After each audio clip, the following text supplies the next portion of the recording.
Hello everyone, welcome back to my new blog. এখন বেলা 11টা বাজে। তো এখন আমি রান্না করব, তার জন্য আমি চিংড়ি মাছ বের করে নিয়েছি আর রুই মাছ বের করে নিয়েছি। খুব বড় একটা রুই মাছ ছিল, প্রায় 2 কিলো ওজনের। আর ওই যে ইঁচড় কেটে রেখেছি, ইঁচড় চিংড়ি করব আজকে। তার আগে আমি চিংড়ি মাছটা ভালো করে ধুয়ে বেছে নেব। চিংড়ি মাছ খেতে কিন্তু খুব ভালো লাগে। কার কার ভালো লাগে সবাই কমেন্টে জানাবেন। আর ইঁচড় চিংড়ি আরিশের পাপার খুব পছন্দের খাবার একটা।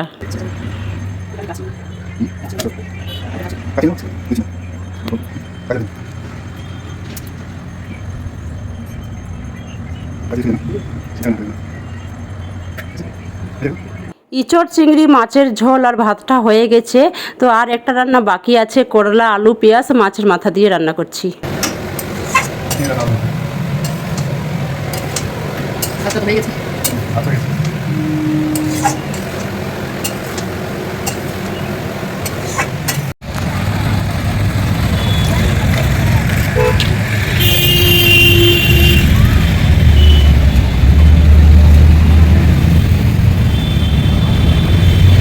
Rina.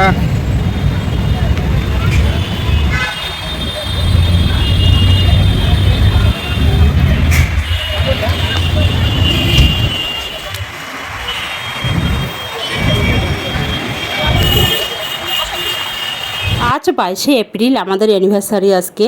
তো অ্যানিভার্সারিতে প্রতি বছরই আমরা বাইরে খাওয়া দাওয়া করতে যাই। তো আজকেও বাইরে চলে এসেছি ডিনার করতে। আর অ্যানিভার্সারির গিফট তো আমি পেয়ে গেছি। প্রতি বছর অ্যানিভার্সারিতে প্রফেসর বাবু আমাকে গোল্ড গিফট করে। তো ওই ভিডিওটা আপনারা সবাই দেখেছেন, যারা দেখেননি আমি ডেসক্রিপশন বক্সে লিঙ্কটা দিয়ে দেবো, আপনারা ওখান থেকে দেখে নিতে পারেন। আমি এখন খাবারের মেনুটা দেখছি কি কি খাওয়া যাবে। তো আরিশাকে বলছি, মাম্মাম তুই কী খাবি? বলছে আমি চিকেন খাবো, আর কিচ্ছু খাবো না। ও কিন্তু চিকেন খেতে খুব ভালোবাসে। তো আমি বলছি চিকেনের কী আইটেম খাবি সেটা বল। বলছে আমি চিকেন তান্দুরি খাবো, একবার বলছে আমি চিকেন চপ খাবো। মানে ও যখন ওর মুখে যেটা আসছে সেটাই বলছে। আমাদের খাবার চলে এসেছে। তো আমরা এখন অর্ডার করেছি চিকেন বটি কাবাব। আগে এটা খাই, তারপর ভাবছি কি কি খাওয়া যাবে। তো আমি সার্ভ করে দিচ্ছি। তো চিকেন বটি কাবাবটা খেতে কিন্তু খুব ভালো ছিল। আমরা পরে আরও অর্ডার করেছিলাম এটা খাওয়ার পর তারপর অর্ডার করেছিলাম চিকেন তান্দুরি বাটার মশলা আর মাটন বিরিয়ানি।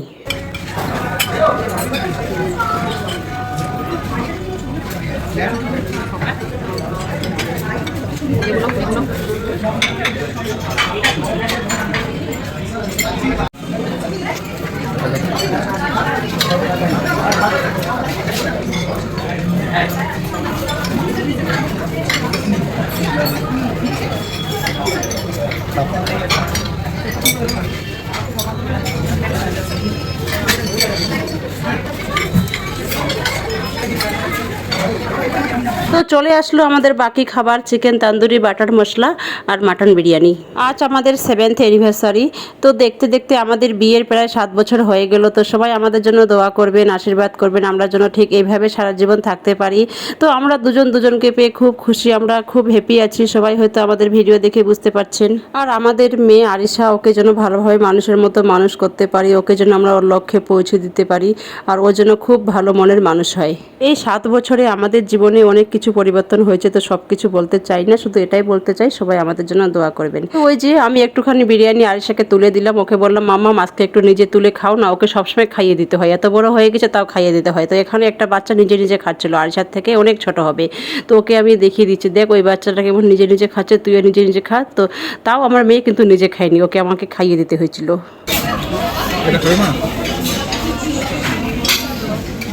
তো আমাদের খাওয়া দাওয়া প্রায় কমপ্লিট। এখন প্রায় রাত 10টা বাজে। তো আমরা এখন বাড়ি চলে যাব। খাওয়া দাওয়া তো হয়ে গেছে। আর এখানে থেকে কি করব, সব খাবার আমরা খেতে পারিনি, পার্সেল করেও নিয়েছি। ওই যে ওর হাতে আছে, দেখতে পাচ্ছেন। এত খাবার আবার খাওয়া যায়? এখন রাত 12টা বাজে। আর ও আজ বিকালবেলা বাজার করে নিয়ে এসেছিল। তো আমি বাজারটা ওইভাবে রেখে দিয়েছিলাম, বাজারটা তুলিনি। তো এখন হঠাৎ করে মনে পড়ে গেলো, মা ও যে বিকালবেলা যে বাজার করে নিয়ে এসেছিলো, বাজারটা তো আমি ওইভাবে রেখে দিয়েছি, এখন তো তোলা হয়নি। তো এখন আমি বাজারটা তুলছি। এখানে দেখছি আরিশার জন্য চকলেট চিপস আছে, আর কিছু ফল আছে, আর মিষ্টি আছে প্রায় 9 রকমের মতো, আর দই আছে, আর কোল্ড ড্রিঙ্কস কতগুলো আছে দেখতে পাচ্ছেন। বিকালবেলা নিয়ে এসেছে, আমি ওইভাবে রেখে দিয়েছি। আসলে আজকে বাইরে যাব, তো ওই আনন্দে ভুলে গেছি সব।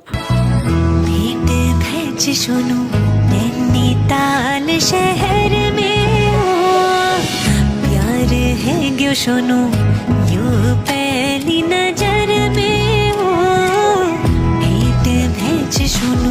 नैनी